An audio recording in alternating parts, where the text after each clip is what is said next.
Hello and welcome to the Claret Blue podcast live. It's 7 o'clock on Friday, the 23rd of January, and we're here to answer your questions post Fenerbahce and pre Newcastle. John, you're back in the UK. Good journey home?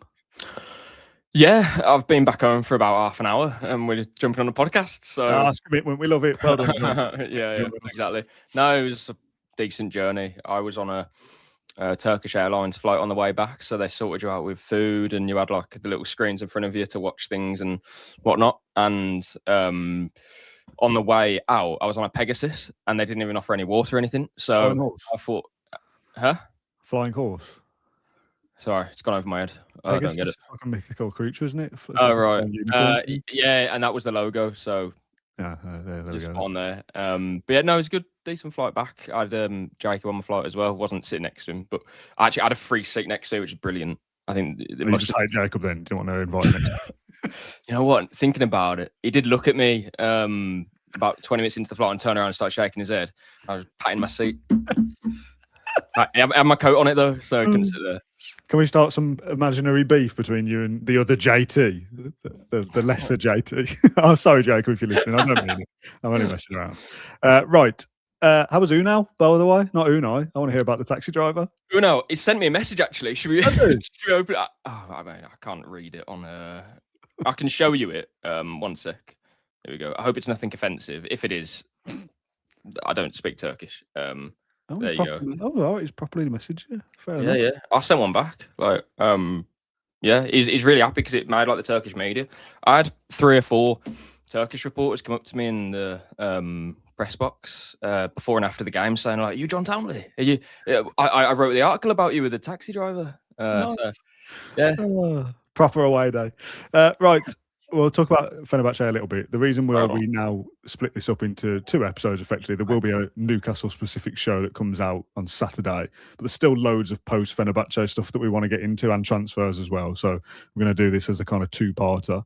We are live across Twitter as well, John, your social media. JLH says, since when did you go live on Twitter?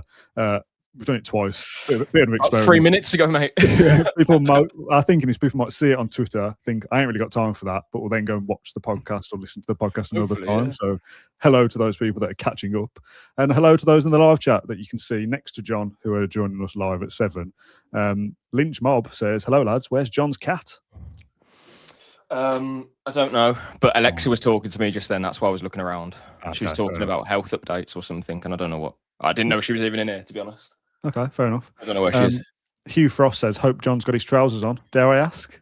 Yeah, I got my trousers on. Okay, good. That's all I need to say. Yeah, okay. Tombo says, let's have a look at your teeth. Turkey teeth while you were there? Any time for that? No. But I must say, when I was coming back, nothing wrong with it at all, but I didn't realise it was such a big, not the teeth, but the hair, or the to-be hair. Loads of blokes with red dots all over their scalp and that, nothing wrong with it. But I'm just saying that I didn't think it was such a big thing. I thought it was like clarifying, John. There's nothing wrong with it. It'll be mean 20 years or 5, I don't know. Yeah, it just shocked me that it's like really popular. Yeah. We will get into some proper questions in a minute. But Rob says, "Is Alexa your girlfriend?" I presume you meant Alexa, the smart speaker thing. Yeah, I can't say her name, can I? But yeah. Your girlfriend. I can't say the name of the robot. Okay. Plug-in. Good. Right then, from taxis and tabby cats to Tammy Abraham. Let's start with Tammy Abraham, shall we? There is a question about him possibly playing up front with Watkins, which we'll get to in a second. But John, you reported earlier that first, I think, that Tammy Abraham is coming for a medical kind of as we speak. Which is, a big step in the right direction. Whether people think Tammy Abraham is the right choice or not, or whether the deal is right in terms of the finances, will obviously remain to be seen. If he scores 2 goals, no, it wasn't the right deal. If he scores 20, brilliant. So it kind of remains to be seen what happens. But on paper, I think it's a good bit of business. Yeah, the thing that's in my head right now is that we obviously play the Europa League final at the Besiktas Stadium. I hadn't thought about that. Until you started talking, so that's all. Yourself there, mate. I don't know. I actually drove. I didn't drive. Another cab driver. We went past the Besiktas Stadium. It's a very nice stadium, so I hope for mainly one reason that we return there. But But that would be some story, wouldn't it? If those 2 goals come against. Well, yeah, I'd take that. In Besiktas. So no, yeah. What do you want to talk about with Tammy? Firstly, Chris Swan, assuming Tammy can't play Sunday, no, the registration is for the Premier League weekend. So despite us playing Sunday, the registration window is still the Friday before. So not signed yet, it's not done just yet. So won't play Sunday. Also won't play against Salzburg, despite Villa you'd expect to rotate a bit. We have to win the game to guarantee top 2, but there'll be some changes, of course, because we're at home and Salzburg aren't that good. But Tammy also can't play in that because you can't re-register your squad till after the league phase is over, which is why Guendouzi didn't play for Fenerbahce last night. They signed him, but not registered just yet. So his debut, or second debut, I suppose, if you want to put it that way, will be, pending he's fit and Emery wants to play him, could be Brentford next weekend, actually into February by then. At home, would get some welcome, I'm sure, and feels like a pretty good game for us to deploy him in. So just give me your summary then. First of all, where we're at with the deal and what you know so far, and then your thoughts on the player, please. Yeah, so, I don't know, 30 minutes or so after landing, we got confirmation that the deal had been agreed and that his next thing is medical. So medical and paperwork is where we're at. Obviously, he needs to arrive in the UK. A successful medical then would mean that he becomes a Villa player, which is great news. Villa need another option, I think, for in the forward areas. Even before Marlon's departure, for me, I think it was really important that we had a different type of player, someone who's actually more suited to the system that we're going to play. So we'll kind of get into that shortly. But that's where we're at the moment. Should be done soon. If you want pounds, it's £18 million, and they'll get the young Turkish defender that we signed from Kasımpaşa, Yasin Özcan, who has barely kicked a ball for Anderlecht, so I don't foresee him having much of a future at Villa. Not to write him off already, but obviously Anderlecht had an option to buy him as well, didn't they? So Villa were happy to offload. But yeah, we can kind of talk about the deal, the money, the outlay, 28-year-old striker, different things.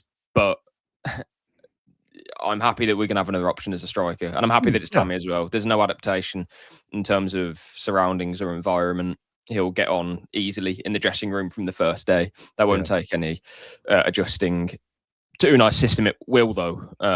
How long that will be, let's find out. But we know what Tammy does. He scores goals, and that's a commodity in football, isn't it? So while he hasn't hit 25 goals in like he did for Villa in all the seasons he's played, I mean, he did have that one really good season, actually. I did make a quick note. 21-22, he scored 27.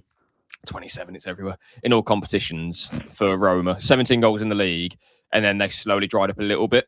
But of course, he had that ACL. But I don't think that's impacted him as a player necessarily, because he scored 8 goals in 22-23 before his ACL, if that makes sense. So it's not as if he's just fallen away. We're not signing a player who's now a dud. I hope not, anyway.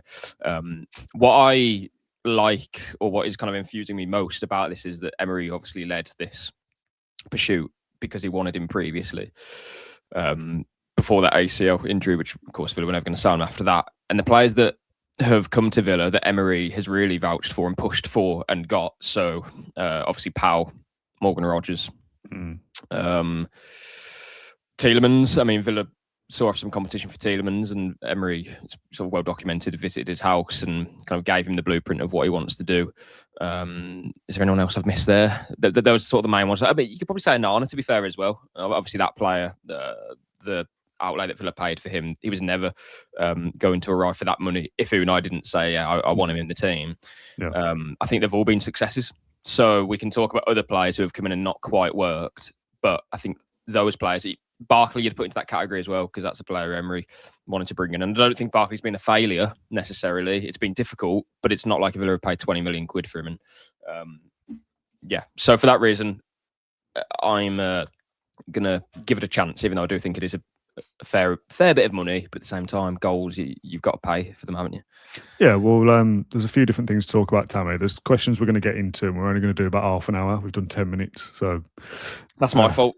Probably need to move on a little bit, but there's a few bits around the deal. I want to raise some questions in the chat. Lynch says, saw people say Tammy took a significant pay cut to join Villa. Now, I don't know what his Besiktas deal was. I don't know what his Villa deal is, but it will be less than Marlon. because Villa have to have that net positive kind Transfer of reduction, flow. however you want to describe it. Yeah, and just as a Besiktas are not going to be able to bring in a player of Tammy Abraham's ability, but also it's harder for those sometimes anyway Turkish clubs to recruit, especially if you're not Fenerbahce and Galatasaray. So for Besiktas to bring in They Tammy, have to pay money. Yeah. And that goes. It's like a don't want to say food chain, but if you're going to recruit a player who just months later has left to go back to the Premier League, you're going to have to pay them a lot of money to get them out there in the first place, Yeah. And Tammy, if he's on slightly less, oh no, poor Tammy, I'm sure he'll manage, but he's swapping Besiktas for Villa, Europa League, possibly Champions League next year. Like, it's a good deal for Tammy. As soon as interest sort of surfaced from Villa, we were saying that this is something that Tammy would jump at. Like, really, I don't see for him where's the negative for Tammy here, really? At 28, I don't want to keep saying 28 as if it's like an old age, but he's 2 years away from not having much of a resale value, put it that way. This isn't necessarily his last big contract because he had a big one at Besiktas and he can have another one if he goes elsewhere. But for a Premier League team, he could have gone to let's say, I don't know, Brentford, West Ham, something like that. But he's returning to Villa. He's loved at Villa. One of the best managers in European football. We're trying to win the Europa League this season. He got to the final of the Europa League a few seasons ago with Roma, but lost to Sevilla, I think, on penalties. So it's kind of unfinished business there, potentially. Champions League, you say, Dan, next season, hopefully.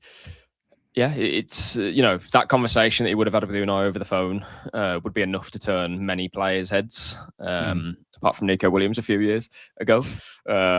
So, yeah, I think for him it's... I don't know about dream move, but this is probably as best as he could get right now. Yeah. Okay, let's answer some questions then, shall we? As soon as this is called a Q&A. From Dan, not me, different one. Now that it seems as though the Tammy deal is done, do you think that Emery might reignite the idea of playing two proper strikers together? As he often mentioned, he wanted to make work with Ollie and Duran, which never really happened, and Ollie and Marlon as well. Even less evidence of that. Tammy's football IQ is no doubt better than Duran's, so personally I'm very excited by the idea, especially if we have Bailey and Allison potentially providing width and service from the right and Maatsen doing the same from the left. It will happen at some point, I'm sure. I don't know what the dynamic would be between Watkins and Tammy together, but if you've got two strikers and they're both playing well, there's a chance. I'd like it to work, but I don't think it would. To be perfectly honest, I just think Villa's structure is quite set, to be honest. I think when Marlon played off Watkins, that worked for different reasons, but I'm not sure Tammy and Ollie Watkins can play as a two. Firstly, because I haven't seen it yet, but secondly, I'm just not sure stylistically how that impacts the rest of the team in a positive way, because you've got, for me, I'm not sure. I don't think so. I think this is more of a Villa need to strong players per position. And Tammy's got a bit of proving to do, I think, because in the Premier League in general, he hasn't.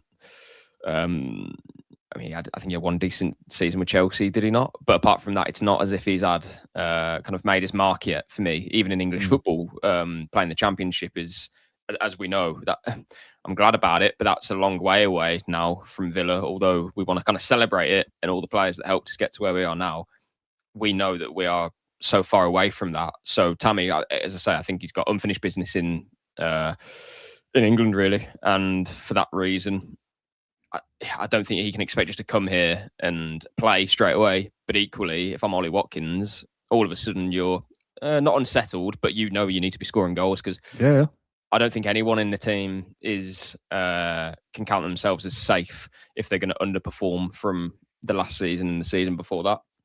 So we'll see how it goes. But I view this Tammy signing as more of a, he's going to play games. Whether he starts as many games as he'd like, that's up to him. He'll get opportunities to. And if he's scoring goals and making an impact in the team, he'll start. Yeah. So I don't think Ollie Watkins is as we saw last season when Rashford came in, he's not as safe as he once was. And I think that's a good thing. We don't want players to feel safe. Agreed, yeah. Of the players, obviously, that got promoted, McGinn and Mings are still there. And I've got absolutely no issues that Tammy will come in and be part of the group. And knowing those two will absolutely help. Sounds stupid, but he'll know the surroundings at Bodymore Heath, although it's changed since the promotion era. He knows the fan base. Feels like a good fit to help ease him into the the more tactical side of it that can be difficult. If all the off-pitch stuff is going well, that is a big help. Just as a guess, because you won't know, who do you think he'll get on with from the rest of the squad as to get them in? I've just got a real vibe between Tammy and Onana. For like they might be celebrating games at the end together. I think it's a very easy group to get into. Kind of whoever you are, whatever your background is. We've seen no kind of clashes or cliques. Like I think it's a very strong group, an experienced group now as well, but one that's welcoming and wants to better themselves. There's no egos that turn anyone away, sort of thing. I think it's Tammy will have no issue with that at all, and he'll get on with everyone, I'm sure, fine. Shouts in the comments for Sancho. Jacob says him and Sancho are very good friends already, apparently. So if that can translate onto the pitch as well, absolutely all for that. Yeah, hopefully Unai doesn't push him around and shout at him too much. Well, if he does, that means he's one of his favourites, right? Yeah, like his son. Yeah. Right, let's do a couple of Fenerbahce ones. John's Couch to 5K says, was John Townley a bit cautious through Istanbul? His walk and talk seemed like he was running for his life. I've actually watched this since I saw that question. It's a good little video, actually. The blue flashing lights and the noise added to the feeling of, is it John's in a dangerous place? Let me tell you, it wasn't that dramatic. I don't know if it looked dramatic, but it wasn't dramatic. I was just walking back to my hotel. Did you ever feel at danger yesterday? No. If I feel danger, I wouldn't put my camera out, or I'd point it back at them. You're on film, Probably don't speak English. I don't know, but Istanbul's massive and very busy, and to be honest, from a work perspective, a bit of a nightmare because you go in so many different places, and it feels like you're always behind on something. Like, I've got to do this now. I had my lunch on Wednesday and Thursday at 4 or 5 o'clock. Like, it's ridiculous. So, I need to plan myself better, hopefully, when we go back there. I quite enjoyed you walking past the kebab shop going, should I get a kebab? Nah, too busy for work, as if you'd ever stop for a kebab. Oh, no, I was very close to maybe thinking, you know what, because I needed food for the night. I had my baguette, and I could snap it in half because it was that rock hard. But anyway, next question on Tammy. Brilliant. Please, yeah, from Tom. A proper John Townley 1-0 away performance at Fenerbahce. You just know he loved it. Did you love it? Yeah. Oh, I loved it. And, wow, when Brand scored. I'm on the wall. Yeah. Seriously. I'd Quentin on my left, Jacob on my right. And I've tapped on my report, and I haven't quite sent it yet to the newspaper or on my socials because I'm thinking, well, Midtjylland haven't won just yet, because I don't know, the top line was something like, well, we remain in the hunt for the top two or whatever. Yeah. And then I see on FOTMob an alert, Brand penalty, and I've gone like, yes! The other journalists slating you for celebrating. Yeah. No, I don't care, man. Like, I get excited about the little things, and top two. So happy days. That wasn't the whole question from Tom. While the league table doesn't show it, they feel like one of the stronger sides in the competition, given the quality on paper and the away atmosphere. Who else does John feel are the other major contenders for us on our path to the Europa League final? Roma, definitely. Leon looks strong. I don't think you can count Midtjylland out just because they failed to beat Brand. They were their results have been very good up until now, and they only lost 2-1 at Roma, so they're clearly a decent side. They didn't just have a good run of games. I wouldn't say you want to count anyone out. We lost a go-ahead. So if I sat here and said, there's probably like 2 or 3 teams that I'm scared of now, I think you've got to treat everyone equally. Obviously, Porto are in there as well. Porto are going very well under Farioli this season. I keep a close eye on Porto because I'm a partner, and they win lots of games. They're going to win the league this season. They slipped up last night. They were against Victoria Pilsen, so maybe they don't get in the top 8. But listen, I think Villa can beat any of those teams, home or away. It's just about doing it. So, last night made me even more confident, to be honest. I say confident. It's not that I was really confident before, but it adds confidence to go to Fenerbahce away and win. Nottingham Forest? No. I don't want to be playing Forest, but I feel like they would probably have, this sounds a bit strange, but they would probably have a better chance of getting through by playing us than playing a European side. For whatever reason, they just don't seem cut out for competing in Europe very well. I mean, that they haven't. I mean, they haven't been terrible, but they've lost a couple of games and they haven't quite.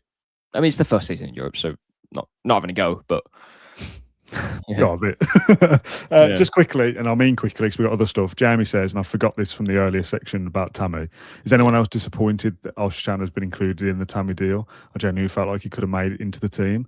Honestly, I'm not just saying this for like, oh, this makes me look like I don't care. I've just got no feeling about it whatsoever. He's played against Walsall in the pre-season friendly and isn't getting minutes for Anderlecht. What is he going to offer to third place Aston Villa, FA Cup title chasing, Europa League chasing? Do you know what I mean? Like, yeah, I mean, I think it's more. Nothing about it. It's disappointing that we have to spend money on a player who may not fit. But we had kind of had this conversation. We spent money on him with the hope that he'll be something either for Villa or we can sell him. Yeah, he's helping us unlock getting Tammy Abraham, who Unai actually wants. Yeah, so he's kind of just playing his part as a pawn, which is football shouldn't be like that, and we shouldn't have spent money on someone who's never going to play for us. That kind of go back. I almost feel like you can go back in time now to some of the deals we've done and think, kind of forget that. You know, like when Monchi and the like came in, and it's like they're dealing with the mess of the previous regime. Yeah, we're now kind of dealing with the mess of some of the Monchi regime as well, like some of the deals we've done. So yeah, I don't wash know. our hands of it a little bit. Yeah, I don't know. I would try and find out. But obviously, Tammy's the people I'm speaking to. That's the main focus, right? But in terms of Olszan, I don't know if there's anything included in that. I don't know if that's like almost like a separate thing where maybe we have a, I don't want to say like a sell on, but do you know what I mean? I don't know what that deal looks like. If it is literally you have him, then all right. But what I would say is that him going to Besiktas, I think for him, I think he'd be delighted with that because he goes back to his own country. It's a good move for him, but doesn't mean anything for Villa. It's not a loan, is it? By the way, it is a permanent. Well, this is what I'm trying to find out, whether there's an option in that or if it's just a straight up permanent. It's not something I've been too on. But what am I trying to say? If there's a future benefit for Villa, then that'd be great. But I don't know if there is. Okay, all right. Not really a question from Big Dave, more an observation. We as fans have waited 40 years for a trophy. Is it 40 years? 30 years, no?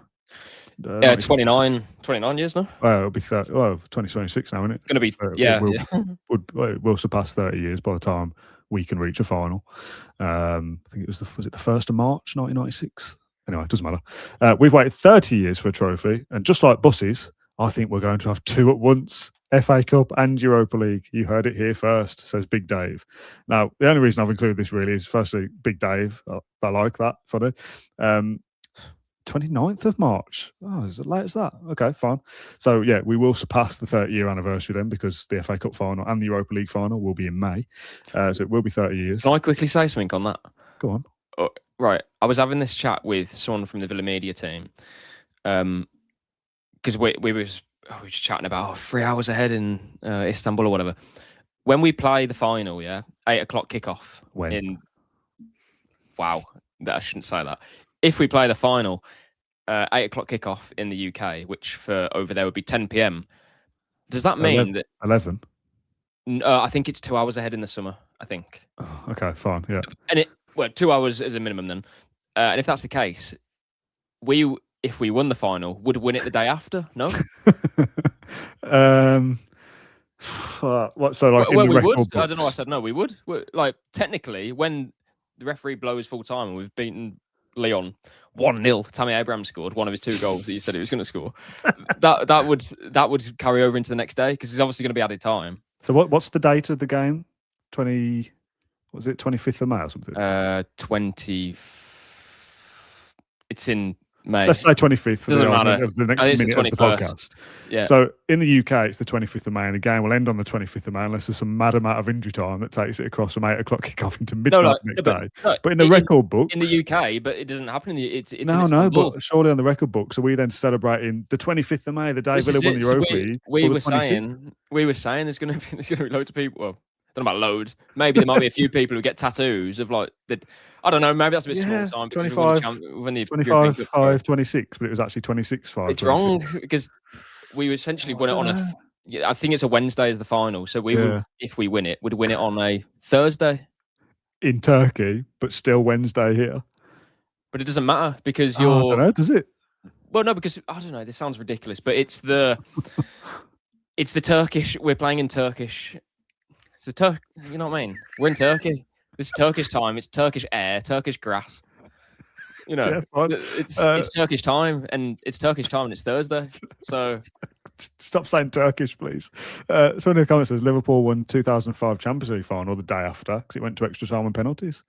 So yeah. But was that in the UK time, or I forget it. But forget about it. Short, yeah, we ain't got there yet. Just not worried about what day we're going to win it. Yeah. Right. Jer in Cork says, we've had a spiky post-match interview after Everton, a spiky pre-match interview before Fenerbahce, and an altercation with Yuri Tielemans on the sideline. Is it a worry that Unai is letting the pressure of the financial constraints he's working with bubble to the surface? My main concern is he'll decide he's had enough. We spoke about this, it feels like on every episode at the moment. Is it as short an answer as no? Doesn't matter.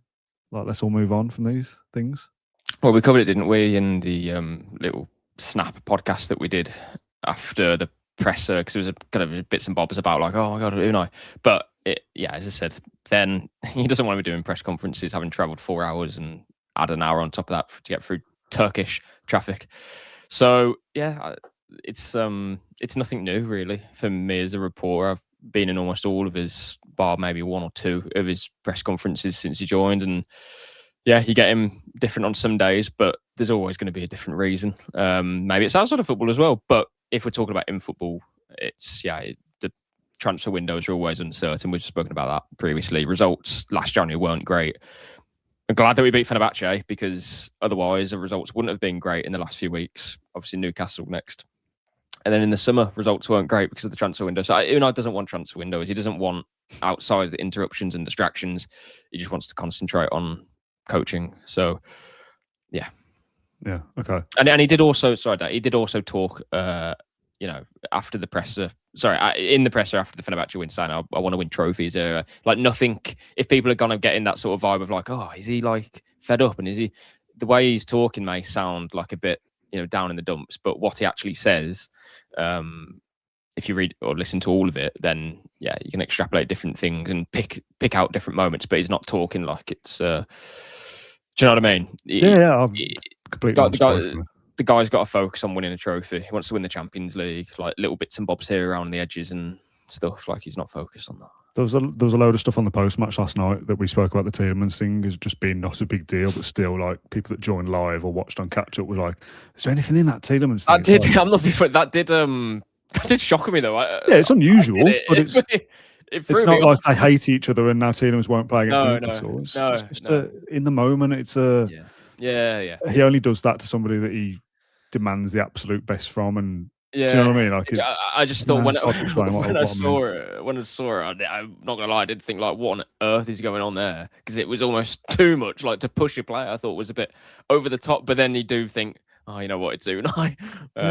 Yeah, I was told after that they've kind of made up is the wrong phrase because Tielemans did nothing nothing wrong. But Unai gave him a hug, should we say? And again, they'll move on. It's like we don't see behind closed doors. I'm not saying that he punishes his players or anything, but it's tough love, right? That's the key thing. And I've never encountered someone that's so focused and like so passionate about just something. Obviously, it's football and coaching, but even just in any sort of walk of life, the guy is just so like nothing gets in the way. Even to a point where like I don't know, he says something funny and we'll laugh and he'll just stare back at you like cold, like, oh, sorry, you know. Yeah, he'd hate this podcast. It's a laser focus. Like I've never seen anything like it before. It's just on making people laugh. There are a couple of people in the comments, Jimmy and Paul, trying to make me laugh with jokes again. So might read some out, see how I feel at the end. But yeah, I'll see you. Right, a couple of questions. Gabor Karai's Tracky Bottom says, I think we all accept that Martinez is the better player and offers a lot in the winning mentality department.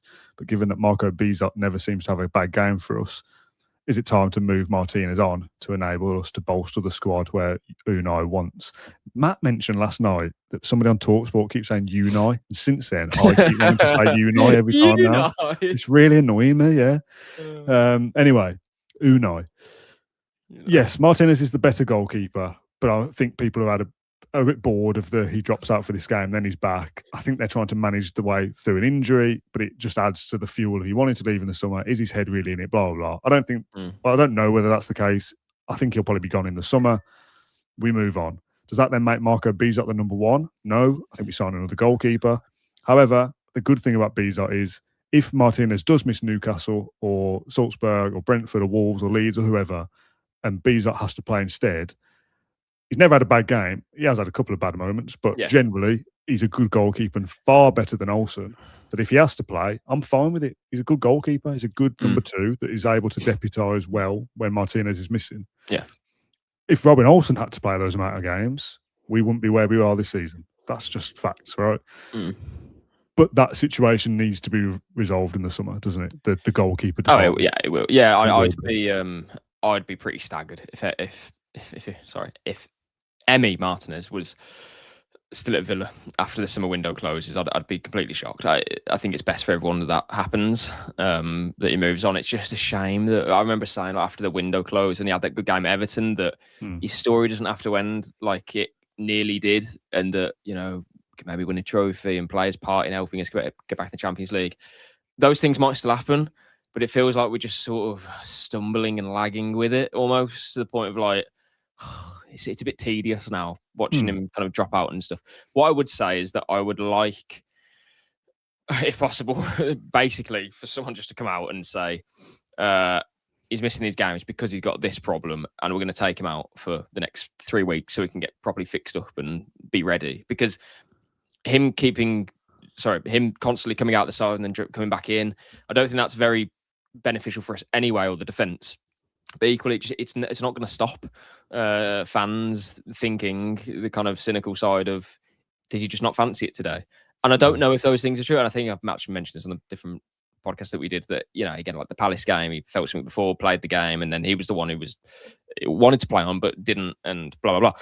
But again, you're not going to stop those thoughts and feelings of fans if he isn't just taken out of the limelight, really. So it's just, I don't know, like it's boring to talk about it, really, and that's I don't mean that like as a someone's asked about the question. Like, I don't mean that in like that. I just think it's, we want him to be fit. I want him to be playing because he's a better goalkeeper than Bizot. But at the same time, if he's going to not play and not feature and be constantly sort of in and out, it's just, it's tedious. Yeah, there was a comment on Spotify that said it was boring that I was trying to like peddle a narrative around Martinez. I'm not. I've got no skin in the game. I'm not Martinez's agent, or I'm not pro Villa's kind of scouting department that I have to say one thing or another. I think it is tedious is the right word. It's a distraction, the Emi Martinez thing. And if he's managing an injury, that's absolutely fine. But if he is missing Thursday and then playing Sunday, he's not going to heal him. You've got to either come out or stay in. Like, you can't come in and out. Just gets a little bit messy that you don't need. Yeah, not to like doubt it, because I mean, you put up a picture, didn't he, the other week or month even, of like a bruised calf, I think it was, to kind of prove that he was injured. But it's all just like, but why do you even need that? That's what I mean in terms of a distraction. Do we need to have him posting on Instagram I am actually injured? So, he never missed many games, did he, before this season? There's like a couple here and there when Olsen would come in, but nothing. Which adds to the feeling, right, of the conspiracy, if you want to call it that, of he doesn't want to get a serious injury and void a transfer away in the summer or miss the World Cup or whatever. It feels like this season is Villa have stopped pushed over the edge a little bit. Yeah, Emery uses the word stop a lot when he talks in this context. But for example, when we stopped Jacob Ramsey because he had a continuous injury, when we stopped another player, Anana, and with Martinez, it feels like, again, should we just take him out and leave it for a few weeks? And Bizot can do his thing. Got a few home games coming up. And then reintegrate Martinez then when his body is ready, and he's mentally ready to go. So, yeah, it's all a bit of a, as you say, I don't know about distraction, because I'd rather just not talk about it. But it is a bit frustrating that it's there in the background. No, and we won 1-0 last night and kept a clean sheet, so it's not that bad, but it's still a thing, I guess. Right, final question then from the mailbag from Deadly Doug. Something has me confused. We all believe Emery has complete control of the football club, which presumably includes transfers. Maybe not 100% of control, but a big say. So why do we keep buying players that he obviously doesn't rate or even fit into his playing style? I can't believe that he okayed the Elliott transfer, but what about Marlon, Gesson, Diaby, etc.? None of them fit his style. Does he not have as much control as we think, or is he just awful in the transfer market? Well, I mentioned some players earlier that we know have been Unai signings, and they've all I think they've all worked. You know, I don't think maybe apart from Barkley, but even then he's come up with some good moments. None of those players you would say, oh, yeah, you wouldn't have signed him again, sort of thing. But then, as you mentioned there, Marlon, only a year at the club, different players as well, not spending long periods of time with Nedeljkovic and whatnot. So, yeah, it's difficult to sort of quantify that exactly because each player has its own individual sort of case. And of course, Villa are battling against rules. Marlon, for instance, Villa, if they didn't have to raise money and feel kind of a bit of pressure to do that, they would have kept their player, I'm sure. Marlon wasn't banging down the door to leave. He was just open to exploring something different because he would rather play as a number 9. And Villa thought, okay, well, we'll restructure that forward, kind of makeup of the forward options that Emery has and bringing in someone who's more suitable, i.e. Tammy, hopefully, he thinks. So, yeah, we can talk about different transfers, but ultimately, Unai, if he was running the show exactly, that wouldn't be ideal at the same time. Although I've mentioned there's a few players who he wanted to sign and has signed and has worked, I don't think we can just give him the keys completely and say, sign who you want, when you want and how you want. I don't think that's beneficial. He needs a group of people working around him to offer up different players. Here's a list of 5. I remember Monchi would always say that he'd come up with like a list of 20 and whittle it down, and then you'd have different options. For example, when we signed Onana, of course, it was Gallagher that we went after. There was other options that we had as well. So it's always going to be the case. Villa will work through, like the right back when Villa were hot on Mingueza a couple of seasons back. Last January. Sorry, wasn't it? Yeah, last January. Yeah. I remember kind of getting a feeler about that one, and then saying, "Oh, he's just an option," and you never know with Villa and where they're going to go next with it because it's one of a few names that they will go after. So, yeah. Okay, sweet. We're going to wrap up there. Would you like a couple of jokes to end, John? Yeah, sure. Okay, from Paul, first of all, I just watched a program about beavers. It was the best damn program I've ever seen. Nice. Yeah. And the one that made me laugh initially, which is, I'm going to do it anyway. Forget it. It's 7:30 on a Friday night. Jimmy says, I was at the beach last year, packing my things away. My missus says to me, have you seen my flip-flops? I said, the old beach has seen them. Put your T-shirt back on. Terrible. Yeah. Terrible. Yeah, I don't know if we can... Can I say that? Done it now. Right, that'll do, John. Thanks very much. That was on your Twitter, so you're responsible for that. No. Thanks to everyone who tuned in live. Couple of thousand people watching, mostly on Twitter. Come back and watch the full podcast or listen. We are available on the Claret Blue podcast. Maybe people don't even know if they're purely John's followers. Maybe people don't know about the podcast, John. It's a possibility. Well, yeah, under a rock comes to mind. Well, well, fair enough. That's a threat. I'll do. We will be back tomorrow morning or tomorrow lunchtime with our thoughts ahead of Newcastle. So do come back for that one. But thank you for those who tuned in live or caught this one and catch up via YouTube, Apple Podcasts or Spotify or wherever you listen. We appreciate you tuning in. All right, John, thanks for your time. I'll see you again in a couple of minutes and everybody else tomorrow. Bye, everyone.